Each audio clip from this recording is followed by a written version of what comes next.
Je t'en prie. Tu peux t'installer. On va prendre juste 2 minutes pour faire le point. Alors, c'est ton client. Donc comment tu me présentes? C'est toi le chef, tu te présentes comme tu veux. Eh bien alors tu me présentes en disant voici Stéphane Cherouti qui m'accompagne, sans autre précision. Et s'il me demande ce que tu fais là? Eh bien je suis un chef d'équipe et que j'accompagne régulièrement les techniciens d'intervention. Voilà.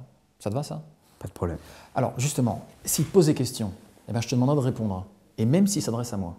Pendant l'intervention, je ne parle pas, j'interviens pas, enfin sauf si tu as besoin d'un coup de main pour la réparation, mais là c'est à ton initiative. Et s'il te parle, il faut bien que tu lui répondes. Je vais éviter dans la mesure du possible, ou bien je te redonnerai la main. En intervention, tu dois aussi gérer la relation client. Et je préfère te laisser faire pour que l'accompagnement soit productif. Comme tu veux.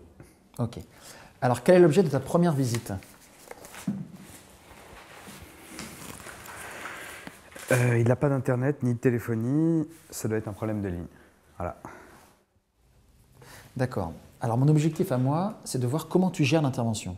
Ok. Et de te donner un retour sur la technique et ta posture. Ok. Après chaque intervention, on se fera un point à chaud, très court, dans la voiture. Et en fin de matinée, on s'isolera dans une salle de réunion et on prendra un peu plus de temps pour faire le bilan. Ok. Sur l'aspect technique et sécurité, tu connais les enjeux. On a eu un incident la semaine dernière dans le Nord. C'est rien, ça, c'est un mec qui s'est fait tomber sa sacoche sur le pied. Ouais, alors, les enjeux de la sécurité, en plus de ta santé, c'est les paramètres sociaux de l'entreprise. Et le zéro accident est un objectif clé de l'entreprise. Ça fait partie de nos valeurs. Tu vois, la direction préfère que tu reviennes entier de tes interventions. C'est gentil, ça. Ah, tu vois, on pense à toi. Alors, pour la technique, je regarde ce qui se fait pendant les accompagnements, je prends les meilleures pratiques et je demande aux intéressés de les partager en réunion d'équipe. Ok. Et pour la relation client, tu connais nos objectifs de satisfaction, ils sont très élevés.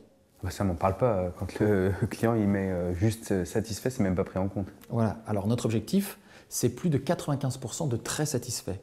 C'est ambitieux, on a les moyens de l'atteindre et on n'en est pas loin. C'est pas toujours facile. C'est justement dans les situations difficiles que tu peux faire la différence. Va falloir que tu m'expliques.